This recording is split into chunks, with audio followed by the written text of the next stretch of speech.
Melania Trump, thousands sign petition for First Lady to move to White House or pay for Trump Tower security. The First Lady and her son Barron are staying in New York until he finishes school. Nearly 100,000 people have signed a petition calling for Melania Trump to move into the White House or to foot the security bill for staying in Trump Tower herself. A senior aide revealed last month that the First Lady and her 10-year-old son Barron will remain in New York until the summer, to allow him to finish his school year before transferring to Washington, D.C.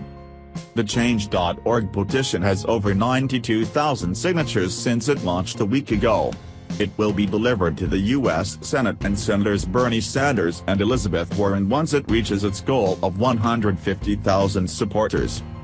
The petition states, the U.S. taxpayer is paying an exorbitant amount of money to protect the First Lady in Trump Tower, located in New York City. As to help relieve the national debt, this expense yields no positive results for the nation and should be cut from being funded. Before he was inaugurated, the cost of Donald Trump and his family's security protection in New York was estimated to be around £1 million, £800,000, a day.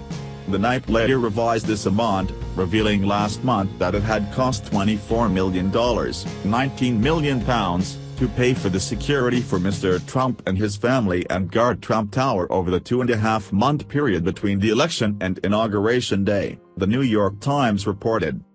The Knight stated in a letter to members of the New York delegation to Congress that it costs between $127,000 and $146,000, £101,000 and £116,000, a day to protect the First Lady and her son while they reside in Trump Tower, the newspaper reports. This cost is expected to rise to $308,000, £245,000, a day when the president is in New York, though he has not traveled to the city since his inauguration. People who signed the petition have also left comments condemning the money spent on keeping Trump Tower secure for the First Lady and her son.